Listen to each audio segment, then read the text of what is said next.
Hallelujah. Sa mga pagkakataon na kayo ay laging binibilinan ng Diyos na makapangyarihan sa lahat. Naway huwag ninyong paiigilan. Dahil isa yan sa kanyang mga biyaya, lalong-lalo na sa inyong lugar na ito. Huwag ninyong hahayaan na mawalan ng gawain sa bawat tahanan tulad ng dati ninyong gawin na kanyang itinalaga upang ito ang magiging biyaya hindi lamang ng inyong mga mahal sa buhay, ng inyong angkan, bagkos ng inyong kinalalagyan at kinabibilang ng bayan na ililigtas din ng Diyos. Bibiyayaan ng pag-ingat at kukuputin niya hanggang sa huli ng inyong mga dunya. Kung kaya't kayo man ay mga manggagawa na ng Diyos, huwag ninyong kalilimutan ang inyong pinanumpaan sa Kanya. Tungkulin.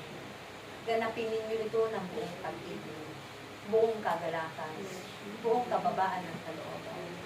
Naririyan ang inyong punong lingkod upang kayo ay gabayan niya, na siyang ipinadala niya na tagapagpastol sa kawang ito.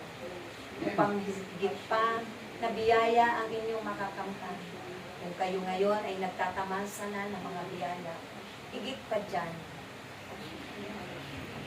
ang sorpresa ng inyong Diyos na tinatawag at pinilingkuran.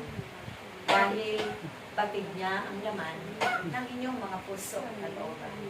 Kaya't aking mga anak, naway maging masigla kayong lahat sa lugar na ito.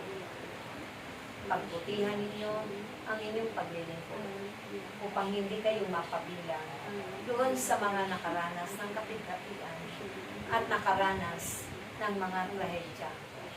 Ang inyong mga kapatid ay kaawa-awa ang naging kalagayan. Nawa na uunawaan ninyo ang lahat ng ito. Dahil ganon kayo kahalaga sa Kanya. At ganon niya kayo kamahal. Hanggang ngayon, kayo ay inaantay ng inyong Ama.